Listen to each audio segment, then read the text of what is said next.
I'm Scott Leadingham, and you are live with us and with Austin Jenkins, Olympia correspondent for the Northwest News Network. Thank you so much for joining us today, Austin.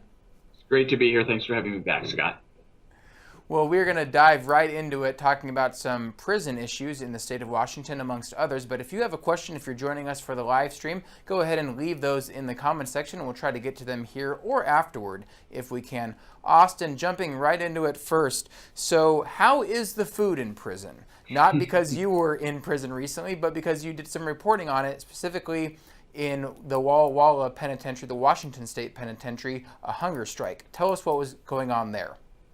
Yeah, I don't think anybody expects prison food to be gourmet, but there was a hunger strike that lasted for about a week. It started Easter Sunday in some, but not all units at the state penitentiary in Walla Walla.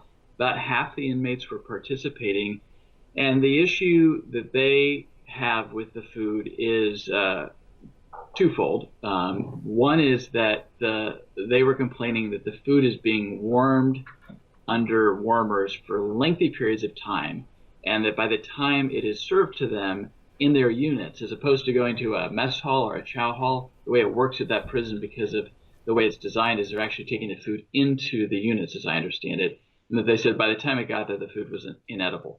They also were complaining about the breakfasts, which are cold breakfasts. They actually take them with them into their cells at night, eat them the next morning.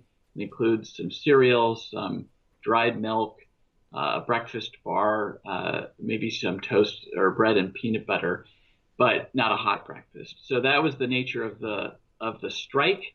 They started negotiating and talking with prison officials and the food service people, and they came to some agreement that they would work on this in the immediate short term. The biggest change is that they were moving to a hot breakfast of oatmeal and actual milk as opposed to powdered milk. Okay, so sticking there in Walla Walla and prison issues, and suddenly I'm reminded of the iconic Offspring song from the 90s. I'm a child of the 90s, so I remember this song, Hey Walla, I'll see you in a Walla Walla, about prisons. So in Walla Walla, there was also a lawsuit brought against by a disability rights group about the treatment of prisoners with mental illness. Can you talk a little bit about that and the lawsuit? Right, so there are mental health inmates with mental health diagnoses and that need treatment, and they are being placed in certain units at the state penitentiary. According to this lawsuit, because of the design of the prison, minimum and medium security prison inmates who have mental health needs are being placed in what are known as close custody units, which is one step below maximum security. As a result, according to Disability Rights Washington, the entity that's filing this lawsuit, these lower risk, lower level inmates are spending the bulk of their days in their cells. They have limited or restricted movement, and they're not getting the services, the programming that they need. So in essence, you've got lower security inmates being treated like higher security inmates because of where these units are located and the fact that there is not a variety of custody levels in these mental health units. They call them the BAR units.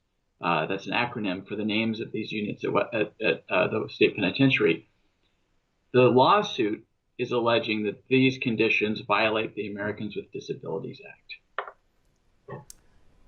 Very interesting to watch, and I assume as that lawsuit progresses, we'll learn more. Speaking of prisons, Olympia, where you are, sometimes they let you out from covering the legislature. It might feel like a prison to you for locked up in the legislature for a few weeks at a time, but sometimes they let you out into the exercise yard, so to speak, and you were out there in the neighborhood surrounding the state capitol in Olympia, and you found something interesting in conjunction with the Olympia reporter Joe Sullivan at the Seattle Times. What did you find there in the Olympia neighborhood? Well, right adjacent to the state capitol is a very lovely neighborhood. It's the historic South Capitol neighborhood. It is a great place to go get a little recreation, especially on a sunny day, to walk around the neighborhood and think deep thoughts and get a break from the computer screen. But what you would not know if you walked that neighborhood and you didn't work and live and breathe this place as I do is that many of the homes in this neighborhood, closest to the state capitol, have been bought over the years by lobbyists. So we did an analysis. We looked at property ownership, and then we compared that to the lobbyist database, and we're able to determine that of the 60 or so properties closest into the state capitol, about 1 in 3 are either owned or occupied by lobbyists. Again, this is sort of known around here, not well known outside of Olympia. It's not like they advertised this fact. You're looking at pictures here that the Seattle Times took. It just shows you the proximity to the Capitol. And the advantage clearly is, just like in anything in real estate, it's location, location, location. That these lobbyists are able to use these homes as a crash pad during session. They can do some work there. In some cases, some of them are entertaining lawmakers after hours. And that actually gets reported when they do that, at least if there's food and drink involved. We thought it was an interesting part of Olympia that's not well known or understood, but I just want to create a visual for you. If you were to put yard signs for each of these lobbyist clients in their front yard, some of these are contract lobbyists with multiple clients, there would be something like 200 plus yard signs dotting the lawns around the Capitol. It would be, you'd be surprised at how many corporations and other interests are represented in this few square blocks. Boeing also owns a house here. A couple of unions own a couple of houses here. And it really does provide a window into and sort of a reference point for the close relationship between lobbyists and lawmakers. I will note that you don't have to go much further than here to find entire buildings that are owned by interest groups, the Realtors, the Association of Washington Business, the Washington Federation of State Employees, the Ports Association. Olympia is a company town, but this little historic neighborhood has really become what I've been calling lobbyhood. So just to be clear, though, Austin, you and the Seattle Times, Joe O'Sullivan, weren't alleging any sort of impropriety or ethics violations or laws being broken by these homes being owned by lobbyists. Just kind of an interesting look about the close relationships. Is that correct? Correct. There's some debate about whether these lobbyists need to actually register with the city of Olympia as businesses. The city says yes. The lobbyists say they've never been told that. It's not like the city hasn't known. They've been here for some time, so there seems to be some difference of opinion on that. Certainly, if entertaining is happening, it does need to be reported, but really the issue that comes up is there's some pushback from the neighbors in this neighborhood who feel like these homes, which tend to be occupied on a seasonal basis, it changes the character of the neighborhood. And that's been a long-standing complaint among some of the long-time year-round residents here. Interestingly, some of these houses are sold through private sales. They never even go in the market. Sometimes they're sold from lobbyist to lobbyist, or when a lobbyist retires and sells his or her business, they might sell the home along with it. So there's a long history here, but it really is more emblematic of that relationship. It's also, I think, important to point out stuff that we reporters know and take for granted, but that you back home might not know about and might find interesting. It's always a cue to me if I just take something for granted and so say, oh, that's how it's always been down here, or of course that's the case. That's a cue to me to say, wait, stop a second. Maybe there's a story there that would help people understand how Olympia works a little bit better. All right, and speaking of people who live in Olympia, at least part of the year, Governor Jay Inslee, who's not in Olympia at the moment, he's been doing some I hesitate to say campaigning because it sounds like he's actually running for office, but he's been appearing on behalf of other candidates around the country. Tell us a little bit about what Jay Inslee has been doing and what that might say about his future plans. Yeah, as we speak, he's in Chicago as the chair of the Democratic Governors Association.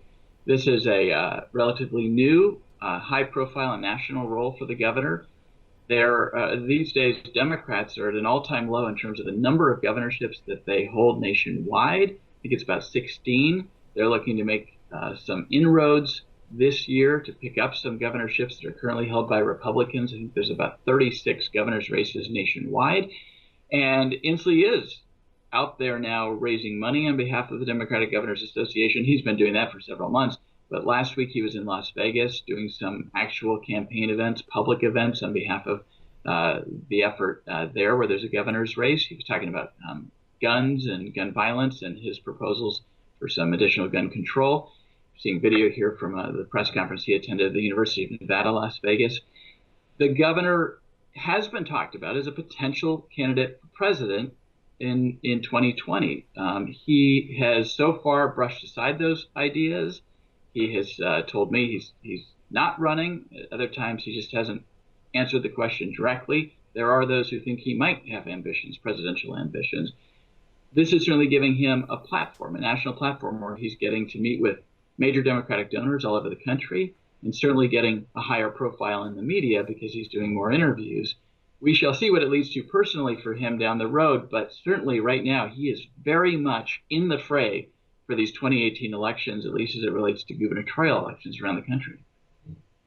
Well, I, for one, want to apologize on behalf of everyone here at NWPB for even mentioning the idea of talking about the 2020 presidential race when we're sitting here in April 2018. I, for one, like to take a little bit of a break once in a while and not talk about politics, but it is an interesting issue to think about our governor and other politicians, what they might be doing in the future. Speaking of, though, of taking a break, Austin, I'm always curious what our reporters around the country, around the Northwest, do when they're not reporting. And what do you do, Austin, when you want to just relax or maybe contemplate life or take a breather from politics and your daily job?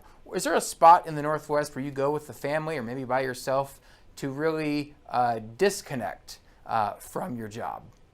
Well, with the caveat that I'm in graduate school, and so every free moment is spent doing homework, I did manage Glutton for punishment. I did manage to take the kids skiing at White Pass this weekend. A bit of spring skiing, probably our last time up. It was great. Cell service is very spotty up there, so I do feel like I disconnect.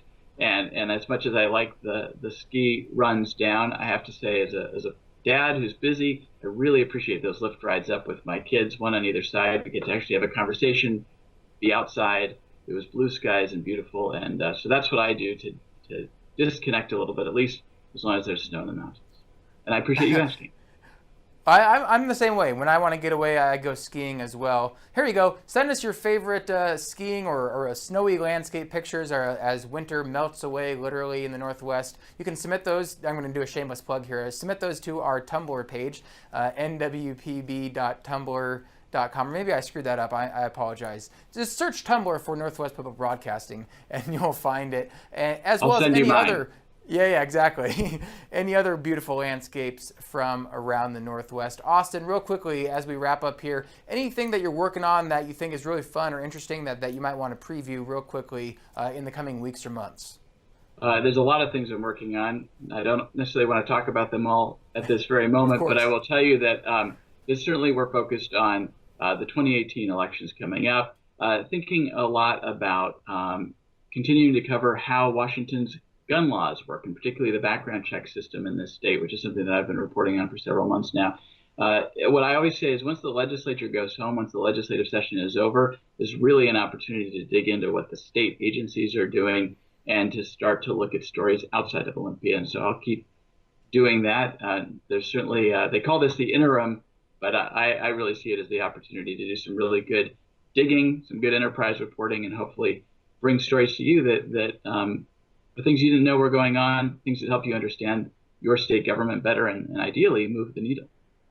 Well, you can find all of Austin's current and future reporting at nwpb.org, along with all other reporters here in the Northwest. Find that at nwpb.org. Thank you so much for joining us today, Austin. You're very welcome. Thanks for having me. And you can join us every Friday at noon. This was a special one on Monday today, but every Friday at noon regularly, where we talk about the news of the week here in the unique Northwest.